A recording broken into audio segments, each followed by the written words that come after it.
second graders, welcome to Cheyenne Bottoms. I hope some of you have visited before, but if not, I want to introduce you to our marsh. Cheyenne Bottoms is a wetland, but not just any wetland. We are the largest in the whole inside of the United States. A wetland is an area with shallow water. The main difference between a wetland and a different body of water, like a lake or a pond, is the type of plants that grow in the wetland. The soil in a wetland is very waterlogged, and any plant growing inside the marsh has special abilities that allow it to grow in very wet conditions with very little air available. Now, I said Cheyenne Bottoms is big. How big do you think it is? An acre is the size of a football field. How many football fields do you think we can fit inside Cheyenne Bottoms? Well, we could fit 41,000 football fields inside our marsh. Cheyenne Bottoms is a wetland of international importance, and birds on their migration will stop at Cheyenne Bottoms to rest and find food. Cheyenne Bottoms isn't just important to the birds of Kansas, but to other states and birds from other countries. Some of the birds that fly through here will fly for thousands of miles without stopping until they get here, right in your backyard. They may even spend their winter at the very tip of South America and then fly up to the Arctic Circle in the spring. And we are one of their favorite places to stop. Wetlands aren't just important to birds, but they are one of the most biodiverse ecosystems on the planet. That means many different things depend on a wetland. It is home to mammals, like muskrats and mink, insects like dragonflies and butterflies, fish like carp and bullhead catfish, reptiles like speckled king snakes and yellow mud turtles, and amphibians like woodhouse's toads and tiger salamanders.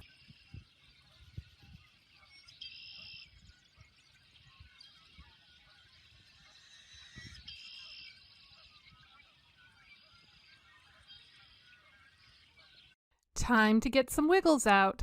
I just mentioned that wetlands are an ecosystem with lots of different kinds of life. Let's do some yoga stretches to learn about some of our wetland visitors.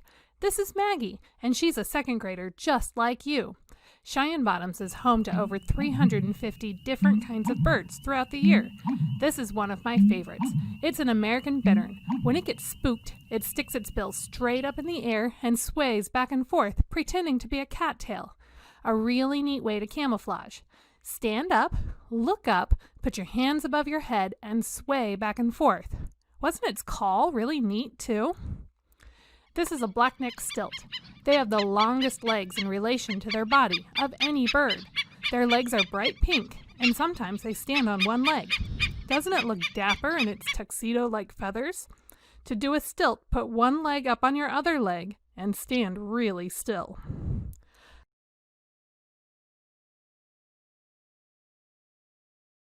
Lots of different insects can be found at the wetlands. Each year we tag monarch butterflies by putting little stickers on them as we wish them luck on their way to Mexico for the winter. I bet you know how to do the butterfly pose.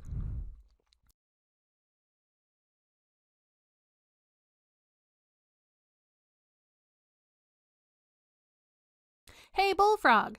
Did you know this amphibian has to blink its eyes in order to eat?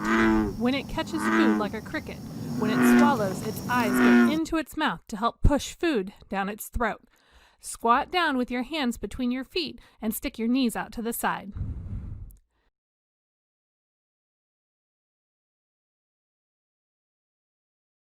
This crustacean is called a crayfish. They live in the wetlands and help eat dead stuff in the water. They are a lot like crabs. Can you hold your body up in this crayfish pose?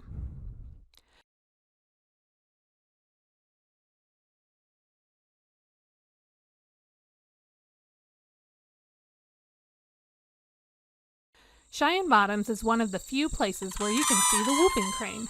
It is one of the most endangered birds in North America. It's also the tallest. There are only about 600 of them in our flyway, but in the 1940s there were fewer than 20. They depend on places like Cheyenne Bottoms for their survival. They have an 8-foot wingspan and hold their legs straight out behind them when they fly.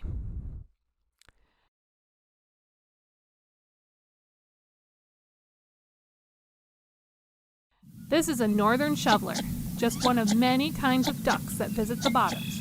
Show me your best duck walk.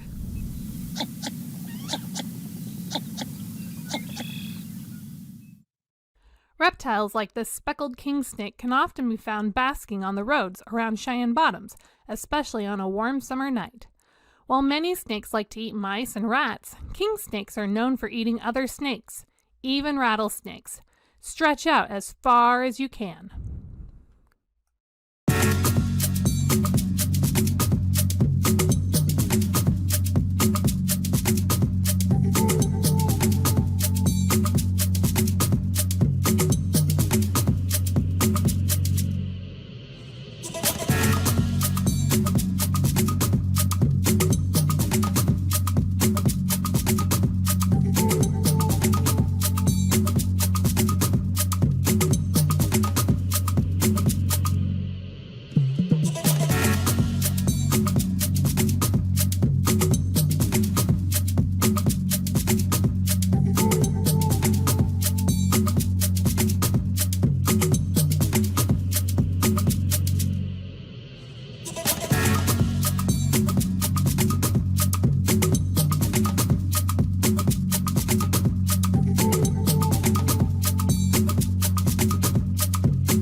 Every living thing needs water to survive, including you.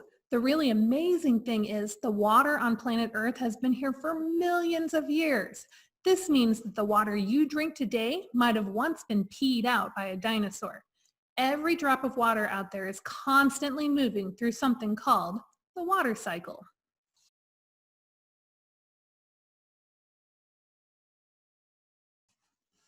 For this activity, you will need your incredible journey kit. The kit will include beads and a pipe cleaner with a yellow bead already attached. You are now going to become a big droplet of water. As I read the story, you'll be asked to add a bead at various points to represent your journey through the water cycle. You will start with a yellow bead, which represents the sun. The incredible journey story. You are going to start as a water droplet in the ocean. The ocean is big. I mean really big. It covers almost 3/4 of the planet. Because it is so big, you are going to spend quite a bit of time here. Add 3 dark blue beads.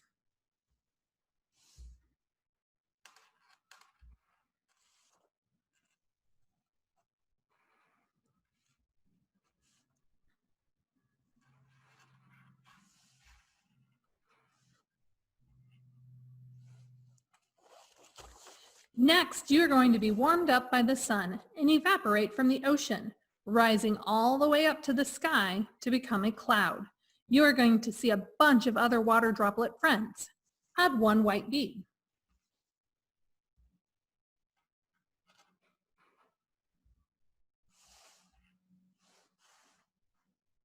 Uh-oh, the cloud is getting too heavy. You and many of your friends are going to fall all the way back down to the earth as rain in a storm. You will land right at Cheyenne Bottoms in Kansas, where you will be absorbed into the soil like a sponge. Add 1 brown bead.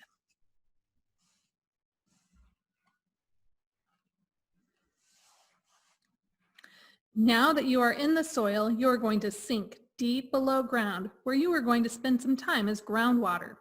We sometimes call groundwater fossil water because that water can stay locked below the surface for thousands of years. Luckily, you won't stay that long, but you will stay for a few months. Time to add 2 black beads.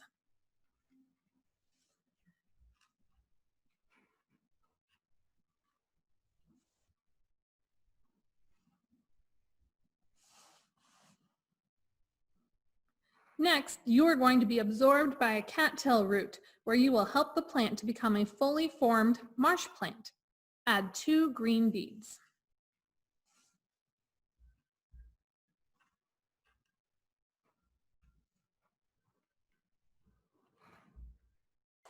The cattail plant becomes a tasty meal for a muskrat, who also used some cattails to build her home. However, a mink is also looking for a meal, and before you know it, the muskrat has been eaten by a mink. As the sun set over Cheyenne Bottoms, a great horned owl spotted the mink, and it quickly became supper for the sharp-eyed hunter. In just a day or two, you have passed through 3 animals. Add 3 purple beads.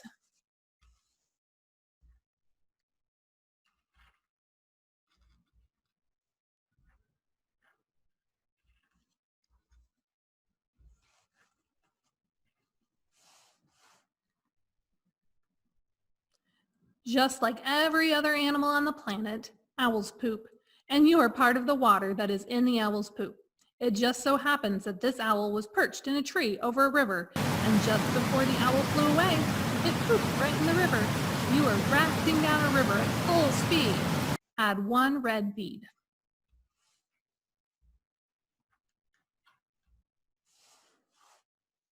The rising water slows down, and you will now find yourself in a lake. Lakes can be pretty big, and you end up staying here for several months. Fish and turtles swim around you. You might even run into a few people on boats. Add 3 orange beads.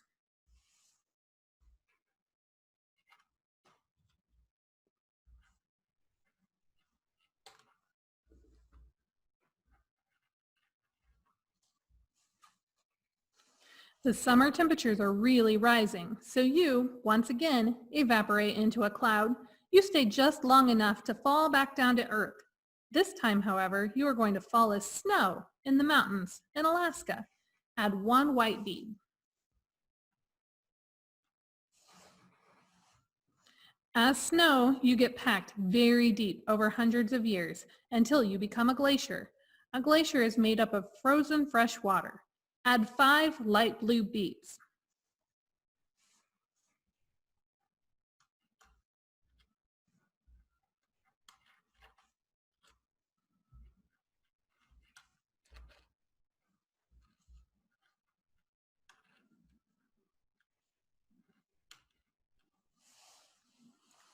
Finally, the glacier moves all the way down the mountain and breaks off as an iceberg, where it melts in the salty ocean. Add 2 dark blue beads.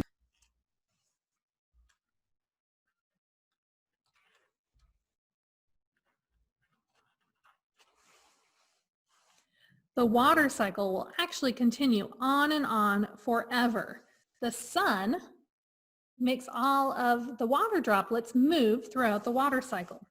At this point, however, you can now tie the ends of your pipe cleaner together and wear it as a bracelet, hang it in your room, or use it to teach others about your incredible journey as a drop of water.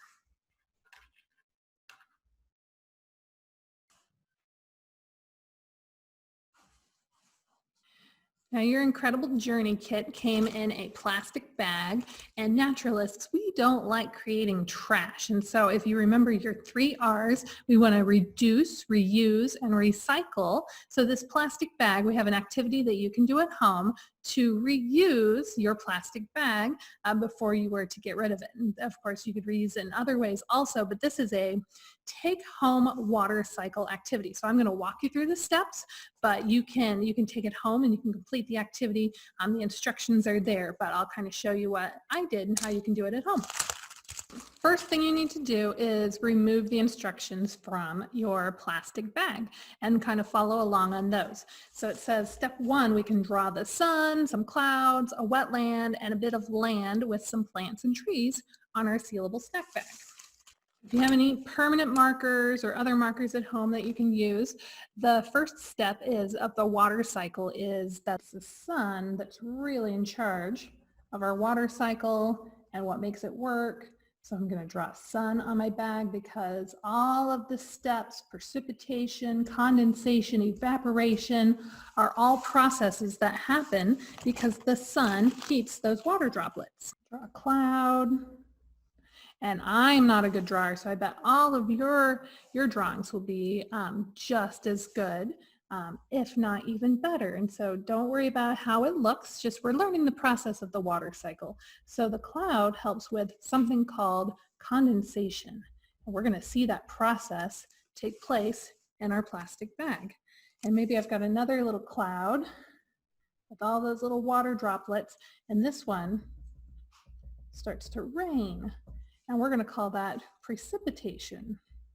And then maybe this cloud might be above Cheyenne Bottoms wetland. I've got my water source here. Okay. And as the sun heats, what's going to come off of the water source is something going in this direction called evaporation.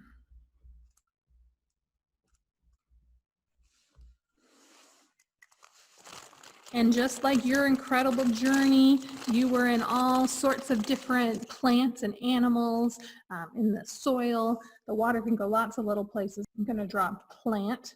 I'm going to go ahead and draw a tree with its roots kind of reaching in the wetland. Then I need about a 1/4 cup of water.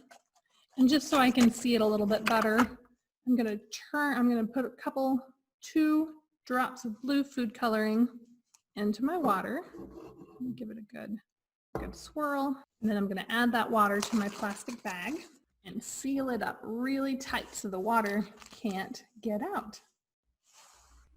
Then find a sunny window to tape your bag onto and leave the bag on the window and examine what change occurs when the sun begins to heat up the water. So what's the science behind what happened? As the water is warmed by the sun, the water transforms into a gas through evaporation. In nature, evaporated water goes up into the atmosphere, but in our bag it has nowhere to go, so it sticks to the side of the bag, rolling back into a liquid as condensation. Thank you, second graders, for joining us for Second Grade Wetlands Day. We hope you got your packet of really fun stuff provided by some of our sponsors. You got some coloring books and some really neat things. The Friends of Cheyenne Bottoms provided these really neat sticker sheets. And then what's really important is we want you to bring your family out to the Kansas Wetlands Education Center and bring this certificate and bring your family and come and see our exhibits, come and check out our live animals, and you can get a free toy. So we hope to see you out at the Kansas Wetlands Education Center. Thanks.